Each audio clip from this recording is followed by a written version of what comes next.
Kabupaten Jepara, Jawa Tengah dikenal dengan kerajinan kayu ukir yang memiliki sejarah panjang.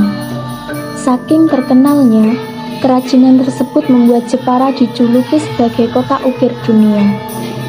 Sejak abad ke-19, Jepara telah dikenal sebagai produsen mebel dan ukiran di Indonesia.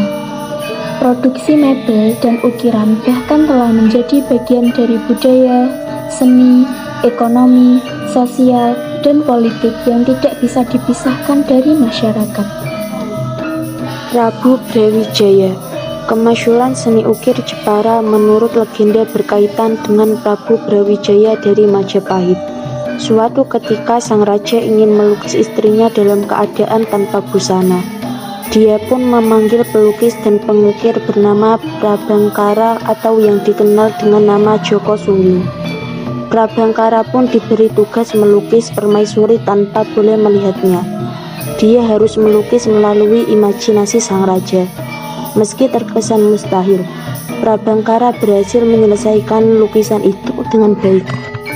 Akan tetapi, setelah lukisan selesai, ada seekor cicak itu menempel di bagian tubuh permaisuri dalam lukisan yang sesuai dengan aslinya. Melihat hal tersebut, sang raja marah. Dia menuduh Prabangkara melihat permaisuri tanpa busana di luar pengawasannya sang raja. Lantas menghukum Prabangkara dengan mengikat di layang-layang dan menerbangkannya. Layang-layang itu pun kemudian mendarat di belakang gunung bernama Mulyaharja di Jepara. Sejak saat itulah Prabangkara pun memulai mengajarkan kemampuannya kepada warga sekitar yang dilestarikan sampai saat ini. Ratu Kalinyamat. Pada masa pemerintahan Ratu Kalinyamat 1521 sampai 1546,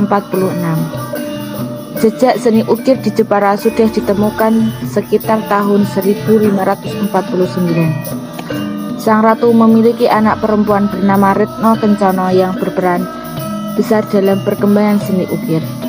Selain itu, kerajaan yang dipimpin Ratu Kalinyamat ini memiliki pengukir andalan, yakni Sunggih Bandar Dawung dari Campa yang berkedudukan sebagai patih. Setelah peninggalan Ratu Kalinyamat, seni ukir di Jepara pun stagnan dan berkembang lagi pada masa Kartini.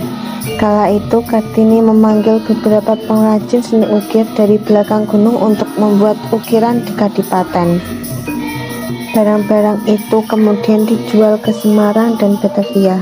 Lambat laun, ukiran produksi warga Jepara ini pun dilirik oleh pemerintah Hindia Belanda.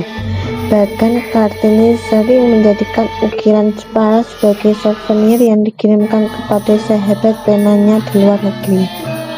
Sejak saat itulah seni ukir di kota Jepara kian mendunia dan berhasil memasuki pasar internasional. Bahkan sampai saat ini ukiran di Jepara selalu dipandang sebagai yang terbaik di Indonesia.